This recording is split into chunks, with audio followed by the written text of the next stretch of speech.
अस्सलाम वालेकुम एवरीवन। तो आज मैं आप लोगों के साथ शेयर करने जा रही हूँ सैदनपुर की स्टोरी। सैदनपुर गांव इतिहास की एक अनकही कहानी है। ऐसी कहानी जो रंगीन धागों के ताने और बाने में बनी और हथकरघों में बुनी इस तेज रफ्तार आधुनिक दौर में अपनी पहचान कायम रखने का संघर्ष कर रही है। सैदनपुर की हिस्ट्री जो है वो तो बहुत पुरानी है। उस वक्त की है जब अंग्रेज़ों का यहाँ दौर शुरू हुआ तो जाहिर है कि जगह जगह अंग्रेज़ों की मुखालिफत होती थी और लोग जो हैं वो नहीं चाहते थे कि ये इस तरह से हमारे यहाँ कब्जा कर सके।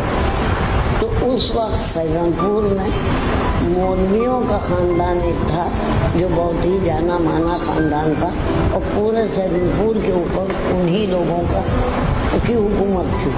लेकिन उसके बाद ऐसा हुआ कि अंग्रेज़ों ने उनको बहुत बुरी तरह क्रश किया और ऐसा किया कि बिल्कुल आप समझिए कि उनके जो मकानात और जो उनकी बिल्डिंग्स थी उनको सबको ख़त्म करवा दिया।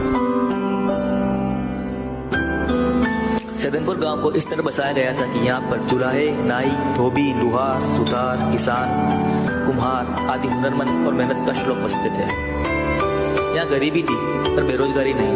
बुनकरी यहाँ की पहचान थी और यहाँ के लोग खुशहाल थे। ये जो गांव था ये जुलाहों का गांव था और इसकी अक्सरियत आबादी की अक्सरियत जुलाहों की है, दस्तकारी। और एक ज़माना था जहाँ जब इसमें काफ़ी इसका कारोबार वगैरह होता था अंग्रेज़ों के ज़माने के बाद, क्योंकि उनमें जैसे आपको पता है कि यहाँ की जो इंडिजिनस जो उद्योग था तो ख़त्म करने की कोशिश की ताकि अंग्रेज जो कपड़े वगैरह थे वो ज़्यादा बिक सके। उसके ज़माने में इस बात से कम हो गया। अंग्रेजों के समय यह बुनकरी का काम लगभग बर्बाद हो चुका था, लेकिन आज़ादी के बाद परिस्थितियां बदली और यहाँ के बुनकरों को फिर से काम मिलना शुरू हुआ। लेकिन इसके साथ साथ बुनकरों की सामाजिक स्थिति में भी काफ़ी बदलाव आ चुका था। अरे अब तो बहुत बदलाव आएगा। अगर बुनकर का मतलब वही रहा, करहू नहीं देख रहा। अब दूसरे रोजगार दूसरे से मतलब काम हम लोग कर रहे हैं, जो दे वही से निकालना चल रहा है।